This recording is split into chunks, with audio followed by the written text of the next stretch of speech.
Welcome to Mansoor channel. இன்றைக்கி நம்ம ரொம்பவும் சூப்பரான காடை முட்டை தொக்கு தான் வந்து பண்ண போகிறோம். வாங்க அதை எப்படி பண்ணுறதுன்னு பார்க்கலாம். நான் வந்து இன்றைக்கி ஒரு 30 காடை முட்டை வந்து எடுத்திருக்கேன். அதை வந்து நம்ம வேக வச்சு உரித்து எடுத்துக்கலாம். நான் ஒரு பேனில் ஒரு 2 டேபிள் ஸ்பூன் அளவுக்கு எண்ணெய் வந்து ஆட் பண்ணிக்கிறேன். எண்ணெய் வந்து நல்லா சூடானதும் அதில் ஒரு அரை டேபிள் ஸ்பூன் அளவுக்கு கடுகு வந்து போட்டுக்கலாம். கடுகு நல்லா பொரிஞ்சு வந்ததும் இதில் வந்து 2 மீடியம் சைஸ் வெங்காயம் வந்து நல்லா நீல வாக்கில் கட் பண்ணி எடுத்திருக்கேன். அதை வந்து நம்ம நல்லா வதக்கிக்கலாம். வெங்காயம் வந்து ஓரளவுக்கு வதங்கினதுக்கப்புறமா இதில் ஒரு அரை ஸ்பூன் அளவுக்கு இஞ்சி பூண்டு பேஸ்ட் வந்து ஆட் பண்ணிக்கிறேன்.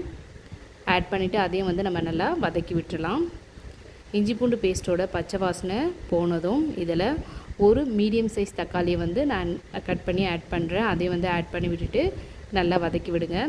தக்காளி வந்து நமக்கு நல்லா வந்து வதங்கி வரணும் அப்படின்றதுக்காக நான் இதை வந்து இதில் கொஞ்சமாக உப்பு வந்து ஆட் பண்ணுறேன். அப்போ தான் வந்து தக்காளி வந்து சீக்கிரமாக வேகும்.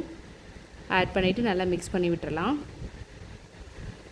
நல்ல தக்காளி குழஞ்சதுக்கப்புறமா 1/4 டேபிள் ஸ்பூன் மஞ்சள் தூள், நான் குழம்பு மிளகாய் தூள் தான் இன்றைக்கி எடுத்திருக்கேன். அது வந்து பார்த்திங்கன்னா ஒரு 2 டேபிள் ஸ்பூன் அளவுக்கு ஆட் பண்ணிக்கிறேன். உங்களுடைய காரத்துக்கு தகுந்த மாதிரி நீங்கள் மிளகாய் தூள் வந்து ஆட் பண்ணிக்கோங்க. ஆட் பண்ணிவிட்டு நல்லா மிக்ஸ் பண்ணி விட்டுறலாம்.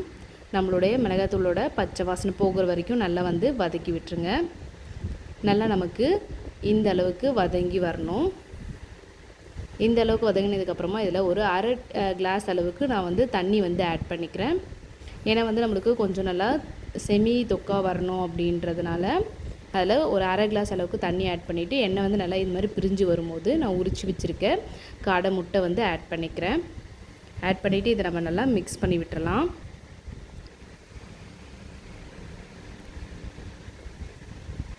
நல்லா எல்லாத்துலேயுமே வந்து நம்மளுடைய மசாலா வந்து நல்லா ஸ்ப்ரெட் ஆகிற வரைக்கும் நல்லா வந்து மிக்ஸ் பண்ணி விட்டுருங்க.